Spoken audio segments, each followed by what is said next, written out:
Hey guys, welcome to D Mace's The Rant. I'm D Mace your ranter, and this is the Rant Nation. So we're talking about Gilded Age, of course, Gilded Age, Gilded Age, Gilded Age. Last night's episode was epic, man. It was really, really good. We're gonna start off with Bertha. Bertha's desperation. Man, Bertha got desperate last night. She got desperate because the Duke is in town. The Duke's in town. Her and Mrs. Astor are fighting for the Duke because they're fighting for their opera houses. Bertha's in charge of the Metropolitan, and um, Mrs. Astor is in charge of the other one. I can't think of the name of that opera house right now, but it's one of the mainstays that's been there for 1,000 years. Anyway, so the whole big pool now, the whole big race is now that we're doing this grand opening, we have to get the grand guest. So now both of them have invited the Duke.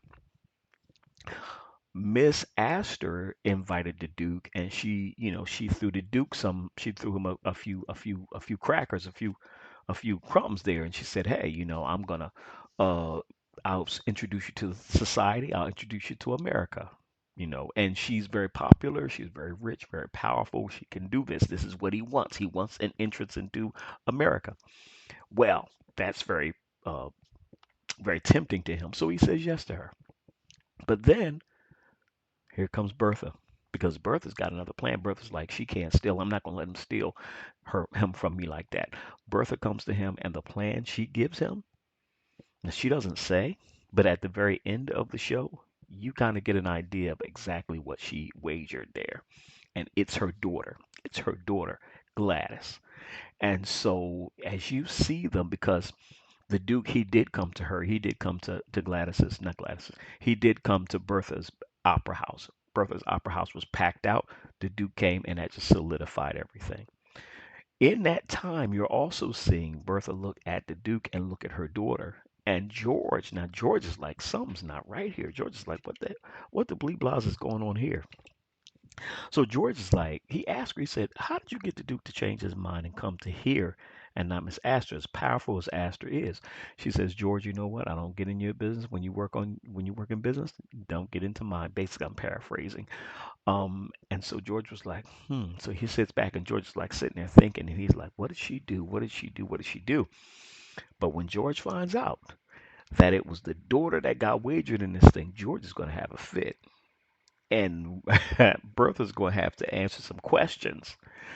So we're going to see that explosion happen when that takes place in the next season. I think that's the next season.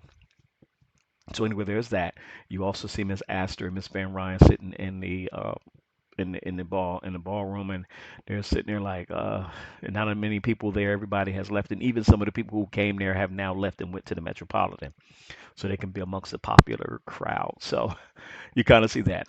The other thing is now Peggy, who has been working with the newspaper, with the black newspaper, she decided to give the job up because during one of their little meetings, they're trying to get the school board to change their mind on integrating the students and different things like that. During one of their meetings, she sees Mr. Fortune's wife. Not only does she see Mr. Fortune's wife, she also sees Mr. Fortune's baby. And so she didn't realize not only was he married, he also had a child. So that really kind of solidified it. She knew she had to get out of it anyway. Seeing that child just kind of made it real for her. So she met with him in the park and told him, hey, I can't work for you anymore. I'm going to resign. Da da da da. He's upset. He's like, what's going on? We're doing such great work. We're having such a great time. And she's like, nope, this is for the best. And so she doesn't want to do it because she's falling in love with him, but she realized this is the best thing to do so it doesn't create any issues with him and his family or her and her family for that matter. Anyway, so there's that part. The other thing was Marion. Marion breaks off her engagement. So now she got engaged to Dashiell. Dashiell kind of pretty much pressured her into it.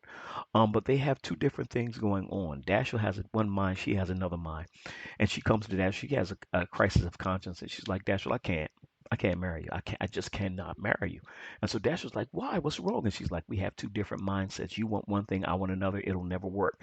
And so Dash was very upset about this. Of course, quite naturally, you would think you understand why he is. So he's upset. He's like, I wish you would have told me this earlier. So anyway, he leaves, and she's upset. She's crying because she had to, upset him. And then Aunt Ada comes in, and Aunt Ada's like, "Hey, did you tell him?" And she looks at Aunt Ada like, "Tell him what?" She says, "Did you break off the engagement?" She said, "How did you know?" She said, "Because I could see you guys weren't right for each other. I could see you weren't in love with him. So, I could see." And so that gave her some comfort. And she's like, I want what you and your husband had, her very quick marriage to the priest. And so Aunt Ada was comforted by that. So anyway, the next thing is after that, she goes out and she goes out that night to the opera house, and she goes with Larry. So when Larry brings her home the next morning, Larry kisses her, and she lets it happen. And the two of them are sitting there smiling and giddy and all this other kind of stuff. So this is what everybody wanted to see. It felt kind of weird seeing them kiss, but hey, I'm for it. So then there's that part. Jack, one of the house's servants there. Jack has been working on the alarm clock thing where he's trying to get all that worked out. Got accepted into a school, but now Larry came to him and Larry said, "Hey, I want to be in business with you. This is going to take off." And he's like, shocked. So it was really cool to see that because Jack's a cool dude. The other thing is Aunt Ada's windfall, I should say, not downfall, windfall.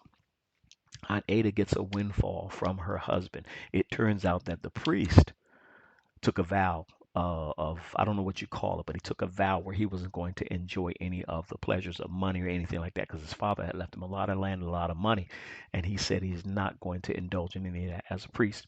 And so what he did is it was compiling and building up an interest in all of that kind of stuff. He left it to Ada. So now Ada's in charge. Ada's the rich one. So Ada tells the servants and everybody and tells Agnes and all of them, we don't have to move. We don't have to sell the house. The servants can stay and keep working. Da da da da. But now she's in charge because of Mr. Bannister, he's hilarious. One of the head guys around there. He comes in and he's like, good. So I can go ahead and tell the other people that we're not going to lose our jobs. And then Miss Agnes says yes. And so he stops and he turns around and he asks Ada. And Ada says, "Yes, Bannister." And she looks at Agnes and she says, "Agnes, it's going to be a few changes around here, but we'll work it out." And Agnes is like, "Oh, really?" Because Agnes is used to being in charge and used to being the one who calls the shots. Well, now Ada's going to be one who calls shots because she's got the money. So it's going to be very interesting to see. So this was a really good episode, man. I like how it flowed and everything like that. I was waiting for something bad to happen, like waiting for a shoe to drop, and it didn't. So I'm not mad at it. I liked it.